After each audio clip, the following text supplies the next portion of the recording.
திராவிட மாடலோட ஆட்சி மிக சிறப்பான ஆட்சி, பொன்னான ஆட்சி, பூவான ஆட்சி. அண்ணாமலை அண்ணா வந்து சாட்டையில் அடிச்சுக்கிட்டதுக்காக எவ்வளோ ஒரு ரோல் பண்ணி போடுறானுங்க, உட்காந்து விவாத மேடை நடத்துகிறாங்க. பாதிக்கப்பட்ட பொண்ணுக்கு நீதி வாங்கி கொடுங்கடானா அண்ணாமலை அண்ணா சாட்டையில் அடிச்சுக்கிட்டது உண்மையான சாட்டையா, அதோட நீளம் எவ்வளோ, அகலம் எவ்வளோ, பஞ்சுவா, நூலா, கயிறான்லாம் விவாதம் பண்ணுறீங்களே, பாதிக்கப்பட்ட பொண்ணுக்கு எங்கடா நீதி? அண்ணாமலை அண்ணங்கிட்ட சாட்டையில் அடி வாங்குறது கூட உங்களுக்குலாம் தகுதி இல்லை. அதனால தான் அவர் அவரே அடிச்சுக்கிட்டாரு. அவர் அடித்ததோட வழி பொம்பளை பிள்ளைங்களை பெற்ற உங்களுக்கு தான் தெரியும். நாங்கள் பொண்ணை பெற்று ஸ்கூலுக்கு அனுப்பிச்சு காலேஜுக்கு அனுப்பிச்சா உங்ககிட்ட பாலியல் சென்டருக்கு நாங்களாம் பிள்ளைய பெற்று அனுப்புகிறோம். இப்போ பால்வாடிக்கு அனுப்புறது கூட பயமாக இருக்குது. எங்கே பார்த்தாலும் இந்த பாலியல் சென்டர் இருக்குது.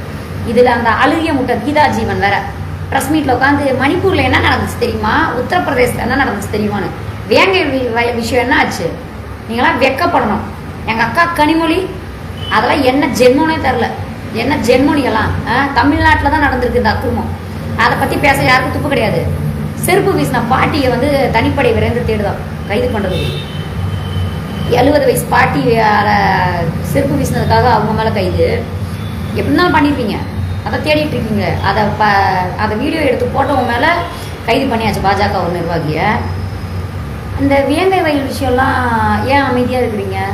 முட்டை ஏன் அழுகி போச்சுன்னா மை உள்ளே போனதுனால அழுகி போச்சுன்னு சொல்கிற ஒரு அமைச்சர் இந்த பக்கம் அறிவில்லாத செவிட்டு சேகர் பாபு அமைச்சர் ஒரு பக்கம், தின வரையவே பணவரையாக மாற்றினாங்க ஒரு பக்கம். இவங்களுக்கெல்லாம் மத்தியில் மக்களோட நலனை கண்டுக்காத ஒருத்தர் துணை முதலமைச்சர் நடிகைக்காக பால்டாயில் குடித்த எங்கள் அண்ணன் உருட்டு உதயநிதி. நீங்கள்லாம் வந்து அமைதியாக இருக்கும்போது எங்கள் அண்ணன் அண்ணாமலை அப்படின்ற வார்த்தையில் வர்றதில்ல, எங்களோட உணர்வில் வருது, எங்களோட உயிரில் கலந்தது அண்ணாமலை நான் பேசுகிறப்ப லைன் கட்டிட்டு வந்துடுறீங்க. இதில் எஸ்வி சேகர் நீ எல்லாம் 10 ரூபா பால் பாக்கெட்டுக்கு விலை போனானாகி நீ எல்லாம் வந்து எங்கள் அண்ணாமலை பேசுகிற.